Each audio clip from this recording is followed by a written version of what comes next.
咱政府正正咧清查国内有中国身份证的军公教人员，即嘛是展开第二波锁定地方的公职，也有公立学校的教师。另外，针对着最近有中国的学生来台湾旅游，说是世界廿5星期出来等引起争议。陆委会主委就表示讲，移民署已经甲这的学生警告，而且甲因点油做记号，以后因若是要过来台湾，先早点入境照。政府顶日已经专案清查军公教人员敢有申领中国身份证、登记证甲居住证。第一波针对核心的军公教人员，查处大约37万人，有2个人有中国身份证，75人有居住证，已经协助注销身份，保证清查进入第二波，锁定地方公职人员、公立各级学校的教师。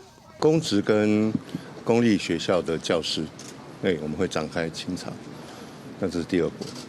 针对陆配报告渎职证明进度，陆委会主委胡瑞正表示，陆配有合法身份，才会当真正安居乐业，会全力提供必要协助，保证也有8000多件处理中。已经缴完了、处理完的哈，他扣除掉还8000，但是很多人啊还在审核期间，或是正在回家乡的这个路上，所以我们想说到最后需要注销他们这个台湾户籍的人应该是不多了。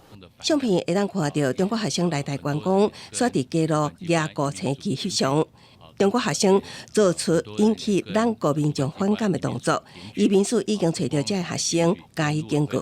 我们欢迎你来台湾观光，欢迎你来台湾听演唱会。但出现这种事情啊，是我们不乐见的哈。当然，相关机关啊会依规定来注记。那下次他们入境台湾啦，恐怕就会严审。当地网传影片讲艺人欧阳娜娜亲中的言行，和台湾取消国籍，终身未当入境。陆委会顶日澄清，影片内容虚假伪造。内政部也才一处表示，目前无清查出欧阳娜娜的中国身份，有缘有咱国的身份证。